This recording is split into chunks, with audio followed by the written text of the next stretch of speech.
Butterfly pattern అన్నమాట. So ఇది 2 parts గా ఉంటుంది, అప్పర్ పార్ట్ లోయర్ పార్ట్.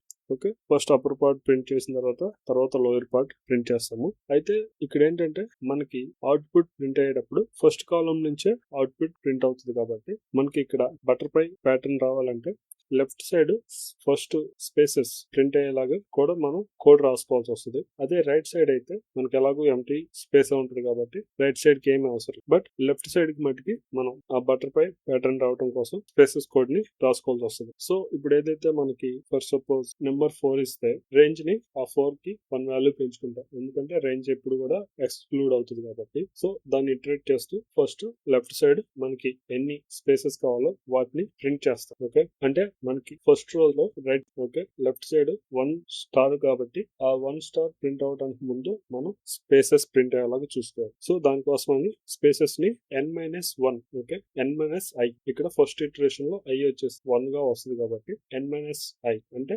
4-1 3 అంటే స్పేసెస్ 3 టైమ్ మల్టిప్లై అవుతుంది. అయ్యి ముందు 3 స్పేసెస్ ప్రింట్ అయిన తర్వాత ఇప్పుడు స్టార్ ని మళ్ళీ i తో మల్టిప్లై చేస్తాం. అప్పుడు ఫస్ట్ ఇటరేషన్ లో 1 కాబట్టి 1 స్టార్ ప్రింట్ అవుతుంది, తర్వాత ఒక స్పేస్ ప్రింట్ అవుతుంది, తర్వాత వచ్చేసి మళ్ళీ ఒక స్టార్ ప్రింట్ అవుతుంది. ఎలాగూ రైట్ సైడ్ స్పేసెస్ మనకు అవసరం లేదు కాబట్టి నెక్స్ట్ ఇటరేషన్ కలుగుతుంది. నెక్స్ట్ ఇటరేషన్ లో 2 వస్తుంది, 4-2 ఇప్పుడు స్పేసెస్ 2 టైమ్స్ కాబట్టి 2 స్పేసెస్, అలాగే i వాల్యూ 2 వచ్చింది కాబట్టి 2 స్టార్స్ ప్రింట్ అవుతాయి, స్పేస్ ప్రింట్ అవుతుంది, అలాగే మళ్ళీ 2 స్టార్స్ ప్రింట్ అవుతాయి. అలా టాప్ ఇటరేషన్ అయిపోయిన తర్వాత సేమ్ ఇప్పుడు లోయర్ పార్ట్ అన్నమాట. ఓకే, ఇప్పుడు లోయర్ పార్ట్ కి వచ్చేసరికి రేంజ్ స్టార్టింగ్ వచ్చేసి n వాల్యూ ఓకే నుంచి 0కి వెళ్ళే వరకు మనం ఇటరేట్ చేయాలి, అంటే స్టాప్ వాల్యూ 0 అవ్వాలి. డైరెక్షన్ వచ్చేసి రివర్స్ డైరెక్షన్, అందుకే -1 పెట్టి ఇలా అప్పర్ పార్ట్ లో వచ్చేసి స్టార్స్ పెంచుకుంటూ స్పేసెస్ తగ్గించుకుంటూ ప్రింట్ చేసుకున్నాం. లోయర్ పార్ట్ లో వచ్చేసి స్టార్స్ తగ్గించుకుంటూ స్పేసెస్ పెంచుకుంటూ ప్రింట్ చేసుకుంటే ఇలా చేసుకుంటే మనకు ఒక బటర్ఫ్లై ప్యాటర్న్ వస్తుంది. ఓకే.